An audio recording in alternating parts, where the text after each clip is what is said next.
সম্প্রতি ত্রিপুরা লোকসভা নির্বাচনে দুটি আসনে ভোট গ্রহণ প্রক্রিয়া সম্পূর্ণ হয়েছে। এবারে লোকসভা নির্বাচনে কংগ্রেসের জনজাতি ভিত্তিক সংগঠন আদিবাসী কংগ্রেস দুটি আসনে গুরুত্বপূর্ণ ভূমিকা নিয়েছে।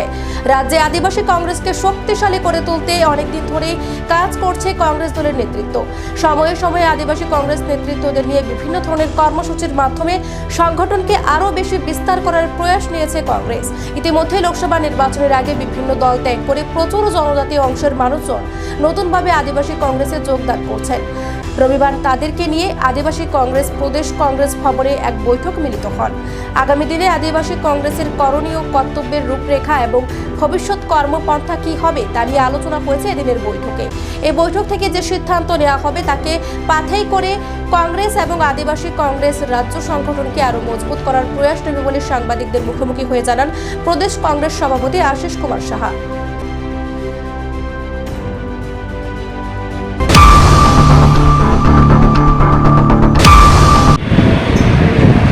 অতি সম্প্রতি দুটি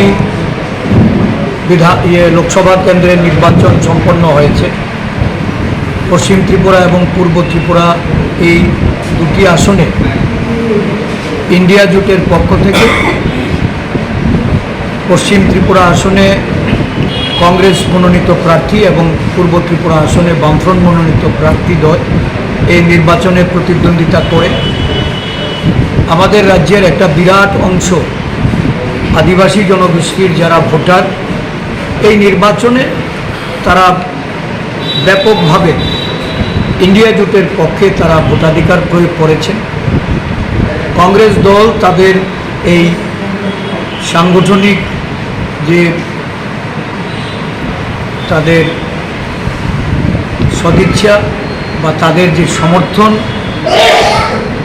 এই দলের পক্ষে তারা যেটা বিগত নির্বাচনের কাজে আমরা যেটা উপলব্ধি করেছি, আমাদের সংগঠনের পক্ষ থেকে আদিবাসী কংগ্রেসকে শক্তিশালী রূপে ময়দানে একটা দীর্ঘদিন থেকেই সাংগঠনিক প্রক্রিয়ার মাধ্যমে আমরা ধারাবাহিকভাবে কাজ করে চলেছি।